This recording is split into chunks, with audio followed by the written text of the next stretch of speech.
देवाचे पाय लक्ष्मीच्या हातात आहेत. कोणाच्या हातात आहेत? लक्ष्मीच्या हातात आहेत. तिसी यावे पण त्याच्या अगोदर वेगी आणावा तू हरी. वेगानं गतीनं त्या हरीला पहिल्यांदा तुम्ही आणा, मग त्या आईला आणायची गरज नाही. आनंदाचा सण आहे. या आनंदाच्या सणात करंजा काय असतील, चकल्या काय असतील, शंकरपाळे काय असतील, चिवळा काय असेल. मला असं वाटते लोक ते खाण्यातच गुंग आहेत म्हणून कीर्तनात कदाचित येत नसतील. आनंदाचा सण आहे गड्यो, पण खरा आनंद कुठला? मानवी जीवन जगत असताना तर खरा आनंद आणि खरी दिवाळी अभंगाचं पहिलं चरण. दसरा दिवाळी तोची आम्हा, दसरा दिवाळी तोची आम्हा, दसरा दिवाळी तोची आम्हा,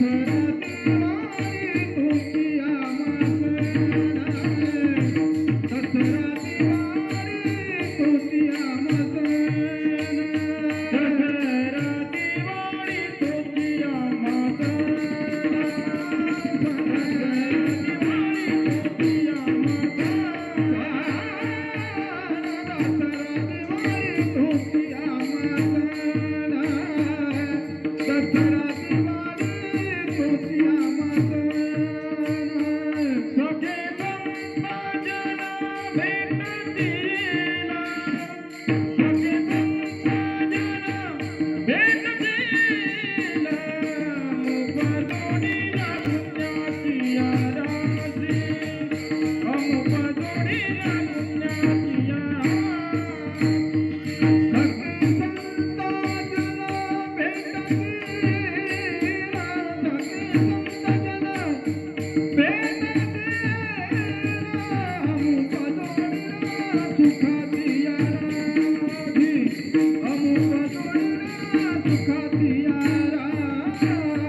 खरी दिवाळी आणि खरा दसरा जीवनात हाय. कुठला? सखे संत जन भेटतील, दसरा दिवाळी तोचे आम्हा सण. ज्या दिवशी आम्हाला आमच्या जीवनात संत सज्जनांचं दर्शन होईल,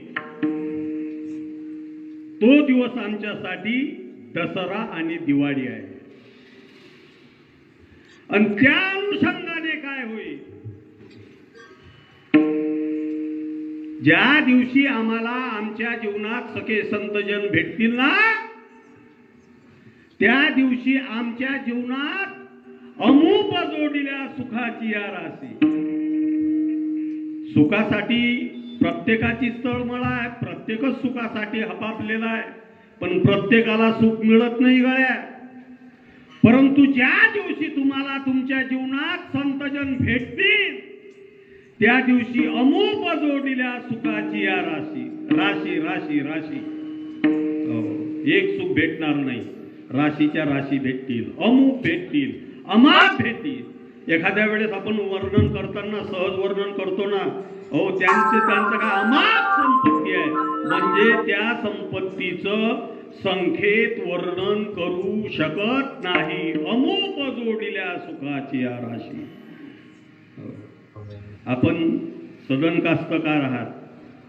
ज्या वेळेला शेतकऱ्याच्या शेतात ते हार्वेस्टरनं म्हणा किंवा एखाद्या थ्रेशरनं म्हणा काही एखादी गंजी काढायची असते, मग सोयाबीनची असेल, तुमच्या ज्वारीची असेल, तुमच्या हरभऱ्याची असेल, सहज वरुड जवळक्याच्या स्टँडवर दोन मित्र भेटल्यानंतर विचारतात, अरे बाप रे, काय राशीच्या राशी पडल्या त्या पाटलाच्या शेतात. कशाच्या? कुठल्याही धान्याच्या. तसं आपल्या जीवनात ज्या दिवशी संत आणि सज्जनाची भेट होईल त्या दिवशी तुमच्या या जीवनात सुखाच्या राशी आपोआप प्राप्त होतील. अमोप जोडिल्या सुखाची राशी, पार या भाग्याचे नाही लेखा. म्हणजे आपण त्याचं वर्णन वाणीत न करू शकणार नाही. पार म्हणजे पार, अमाप अशा प्रकारचं सुख आपल्याला फक्त संत दर्शनात आहे. तसं पाहायला गेलं तर शिवराम महाराजांचा जो परमार्थ होता तो निष्काम परमार्थ होता. त्यांनी जे परमार्थात नव्हते त्यांना परमार्थाला लावलं. जिथे परमार्थ नव्हता तिथे परमार्थ रुजवला. ज्यांना कीर्तनकार बनवलं, पण आज तिथला परमार्थ तसा जिवंत आहे. कदाचित कार्तिक वारीला लोक पंढरपूरला जाणार नाही, परंतु लांब लांबून वरुड जवळक्याला आल्याशिवाय राहत नाही. कशाचा परिणाम? सखी संत जन भेटतील, त्या संतांचं तुम्हाला त्या दिवशी दर्शन घडतं. परिणाम तुमच्या जीवनात अमूप जोडिल्या सुखाची राशी, पार या भाग्याशी नाही लेखा. तुमच्या भाग्याचं वर्णन शब्दात होऊ शकत नाही. तो दिवस जर तुमच्या जीवनात प्राप्त झाला तर तुकाराम महाराज म्हणतात, माझ्या जीवनात हे मिळालं ते अभंगाचं 3रं चरण. धन्य दिवस आजे झाला सोनिया, धन्य दिवस आजे झाला सोनिया, धन्य दिवस आजे झाला सोनिया,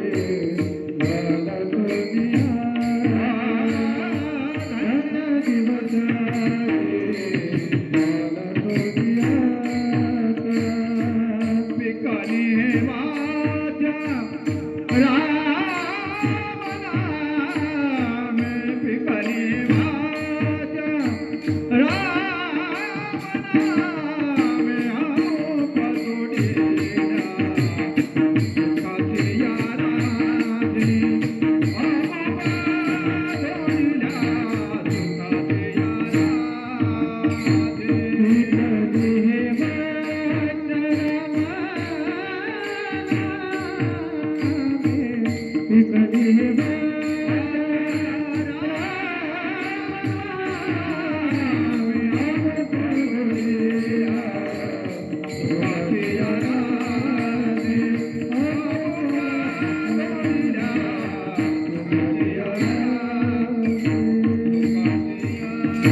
आजपर्यंतचे दिवस आले जीवनात, परंतु ते सोनियाचे नव्हते.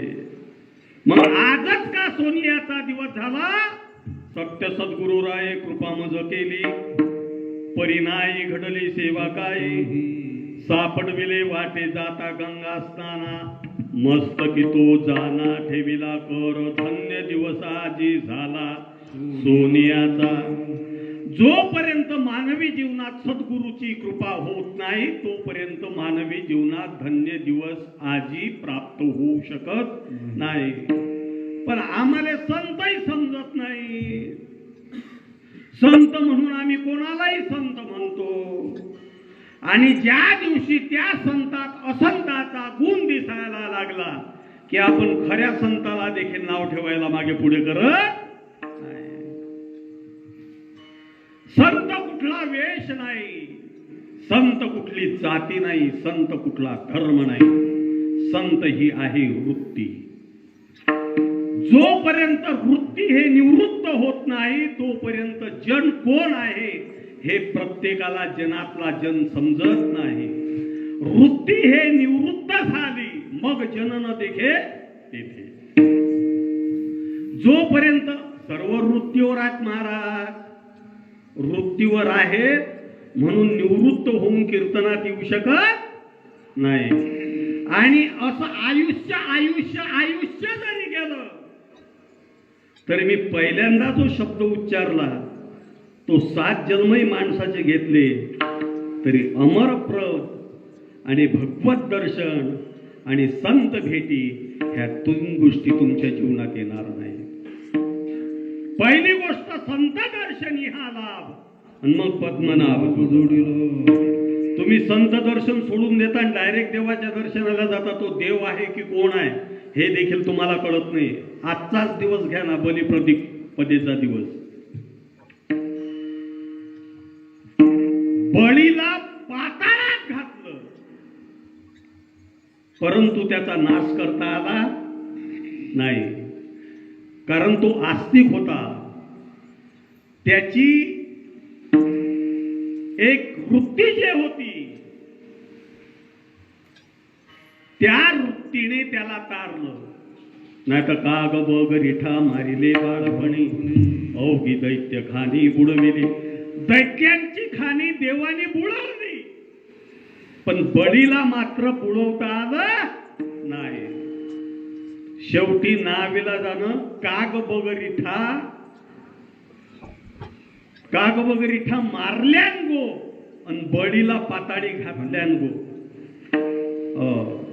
शेवटी बळीच्या डोक्यावर पाय दिला आणि त्याला पाताळात स्थान दिलं. तो आजचा दिवस आहे. मी कशासाठी हा भाव प्रकट करून राहिलो. महाराज म्हणतात, तुकाराम महाराज, की धन्य दिवस आजी झाला सोनियाचा, पिकली हे वाचा रामनामी. जोपर्यंत माझी वाचा रामनामाने पिकली नाही तोपर्यंत मला माझ्या जीवनात दसरा कशाला म्हणतात, दिवाळी कशाला म्हणतात हे कळत नव्हतं. परंतु ज्या क्षणाला सखे संत जन भेटतील त्या क्षणाला दसरा दिवाळी तोची आम्हा सोन. संतांचं दर्शन जर मला माझ्या जीवनात घडलं नसतं तर रामनामाने माझी वाचा पिकली नसती. आता थोडासा याचा प्रगट करून सांगायचं ठरलं तर शिंदोई कोणाकोणाला माहित आहे याच्यात बसलेल्यामध्ये? एकालाच माहित आहे. शिंदोई फक्त एवढ्या उरुडजवळच्या शिंदोया नाहीत का तुमच्या इकडे पिकल्यावर खायला? त्या फराळाच्या ऐवजी हे फराळ देतो. घरातले झोपीतले उठून आणता, चला शिंदोया खायला. शिंदोळीची प्रारंभिक अवस्था कशी आहे? ज्या वेळेला हिरवी असते त्यावेळेला सांगा कोणी चव कच्च्या शिंदोळीची क्या बात है, वा. तुरट अजून थोडीशी कळवट असते. तुरट असते, कळवट असते. कच्च्या शिंदोळीचं बोलून राहिलो आणि पिकल्यावर तुरटपणा राहतो का? पैसे आबा केले पांडुरंग, पैसे आबा केले पांडुरंग, पैसे आबा केले पांडुरंग, पैसे आबा केले पांडुरंग. पिकलिया ठेले कळूपान केले, पिकलिया ठेले कळूपान केले, पिकलिया ठेले कळूपान